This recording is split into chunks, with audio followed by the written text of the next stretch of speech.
فبأي آلاء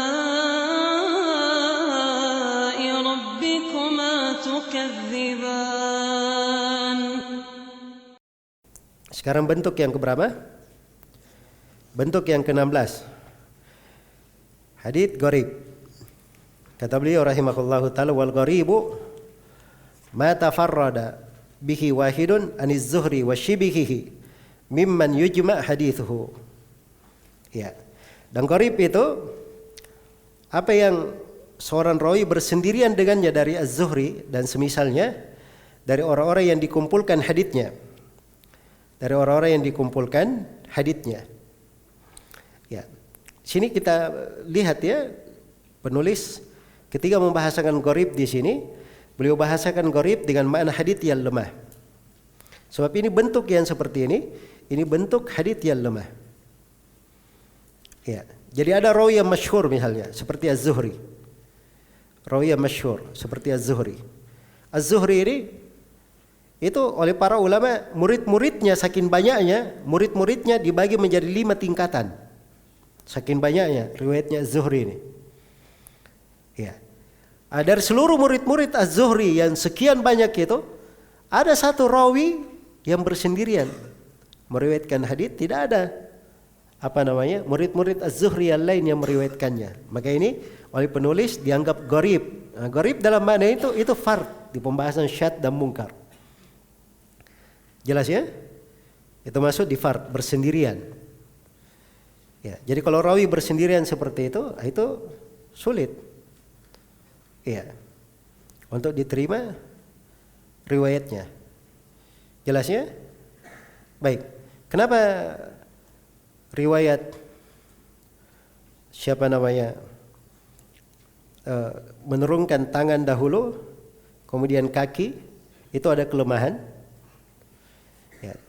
Kan ada hadits yang menjelaskan kaki dulu, lutut dulu, baru apa? Baru tangan. Ada hadits lain telapak tangan dulu baru apa? Kaki. Kalau memang dihitung dari sisi riwayat yang paling mending itu adalah riwayat yang tangan dulu baru apa? Kaki, itu yang paling mending. Tapi itu pun hadits Abu Hurairah ini itu melalui jalur ada rawi yang diberi gelar An-Nafsuz Zakiyah. Saya lupa namanya, Muhammad bin Abdullah atau Abdullah bin Muhammad. Dia meriwayatkan dari Abu Zinad. Meriwayatkan dari Abu Zinad, Abdullah bin Taqwa. Jelas ya? Abu Zinad ini seorang rawi punya banyak murid. Kok bisa ada satu orang ini bersendirian meriwayatkan dari dia? Ini tafarrud namanya. Apalagi di hadits pembahasan pokok di masalah sholat. Jelas ya?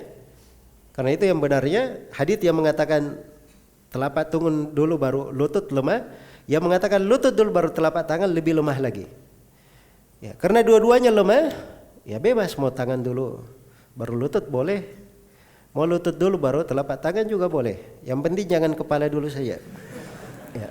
Jelas ya? Kalau kepala dulu bahaya. Ya. Baik. Ini contoh hadits gharib ya. Contoh lain misalnya Qatadah. Qatadah itu murid-muridnya dibuat bertingkat-tingkat. Qatadah bin Di'amah bin Khattab As-Sadusi. Ini rawi manusia semangat mengumpulkan riwayatnya. Jadi ada tingkatan-tingkatan pertama dari murid Qatadah. Yang paling kuatnya itu ada 3 orang. Syu'bah bin Al-Hajjaj, Said bin Abi Arubah, dengan satu lagi siapa?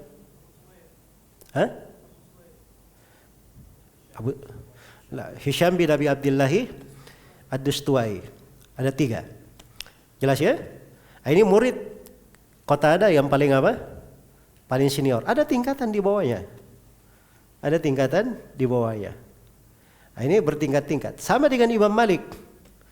Imam Malik itu ada tingkatan utama dari murid-muridnya. Ya, Abdullah bin Maslam Al-Qanabi, Yahya bin Yahya Tamimi An-Naisaburi, kemudian Abdullah bin Yusuf At-Tinnisi Ad-Dimashqi, Abdullah bin Wahab. Ini murid-murid senior. Siapa?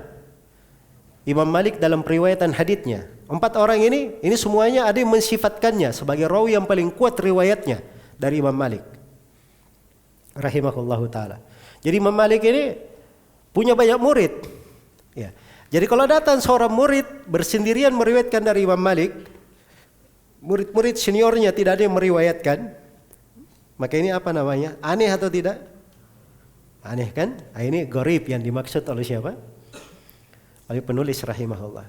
Makanya tadi saya bilang gharib dengan definisi yang disebut oleh penulis ini identik dengan hadits dhaif. Dengan hadits dhaif. Jelas ya? Dan bukan gharib yang dimaksudkan di dalam pembagian apa namanya?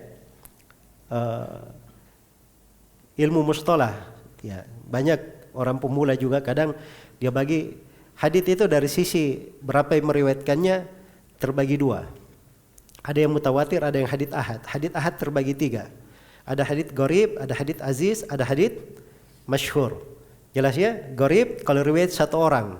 Ya, riwayat satu orang itu mungkin fard namanya. Kalau di bahasa penulis di sini. Jelas ya? Mungkin di bahasa penulis fard. Jadi gharib itu dia riwayat satu orang benar, tapi ada kaitannya dengan hadits yang lemah juga. Ada kaitannya dengan syadz dan munkar, dan ada kaitannya dengan fard juga. Jadi ini semuanya terikat. Ya, ada ikatan-ikatannya. Jadi masalah istilah-istilah seperti yang saya katakan tadi, kalau ada ulama yang mendefinisikan begini, tidak apa-apa, terima saja definisinya. Jelas ya? Sepanjang itu berjalan di tengah para ulama, ada penerapannya, maka diterima saja definisinya. Hakikatnya tidak ada yang bingung kalau di dalam sudah berjalan, di dalam menilai hadits, hakikat itu yang berjalan. Dia bersendirian, jenis bersendiriannya bagaimana? Diterima atau tidak? Nah, kalau diterima masuk dalam hadits yang sahih atau hasan. Tidak diterima masuk dalam hadits yang apa? Yang dhaif. Kan begitu. Jadi mudah. Ya mau dinamakan gharib, mau dinamakan fard, mau dinamakan syadz atau dinamakan munkar, itu cuma istilah-istilah. Ya. Tapi hasil yang kita ambil ini haditsnya diterima atau tidak? Kan itu hasil mempelajari ilmu mustalah. Supaya kita bisa membedakan mana hadits yang kuat dan mana hadits yang lemah. Mana hadits yang tidak ada cacatnya dan mana hadits yang ada cacatnya. Jelas? Baik. Jadi selesai di sini al-gharib.